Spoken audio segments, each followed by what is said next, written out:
Thanks very much, Warwick. I've got a confession to make. I'm also a dweller in the Franklin area. My second confession is that I used to be a member of the Railway Enthusiasts when I was younger, and I still think these are fantastic. They've got the character, they've got the personality. Would you call one of our electric locomotives by a first name? I don't think so.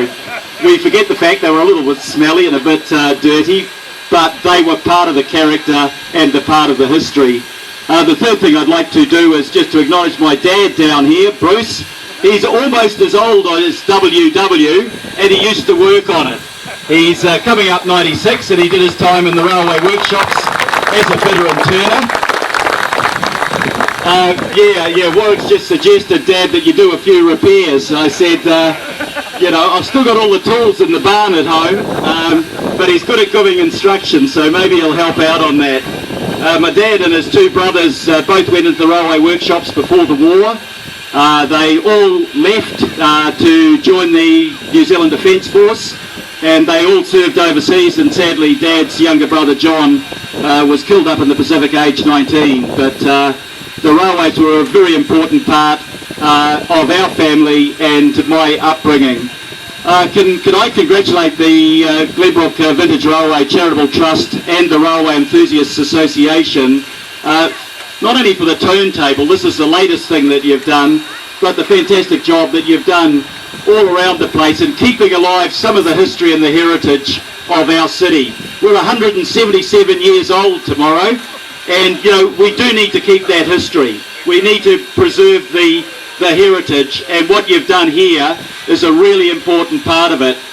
Can I single out George Trow and John St. Julian for the work that they did, and also Ratrace Construction, because I think they did some of the work on the ground. Thanks, guys. They tell me I'd be amazed at the tons of concrete that lie under this, which is really good, because I'd hate to see 1250 come on the turntable and the thing gradually topple over because the foundations weren't right. So we're relying on you guys to have done the job. But really good to be here for this special occasion. I still remember the turntable at Papatauitaui where I lived, and I still remember actually the steam engines taking us in right up to the 1970s, and it was an important part of our history. A bit like Dad, 1250 needs a bit of reconditioning.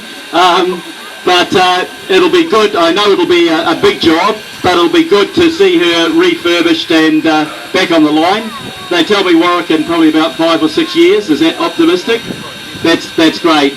But no, good to see a big crowd here supporting the vintage railways. As you said, Warwick, it's a great part of Auckland. It's great for the visitors to our city, and Auckland goes now from Wellsford to Waiuku, which makes it really hard when you're a mayoral candidate. Keeps you on your toes.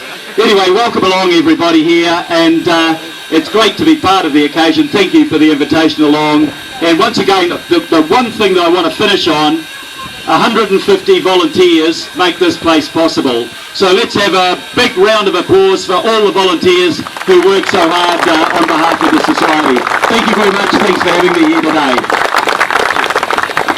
Thank you very much, Phil. So please tell all your friends and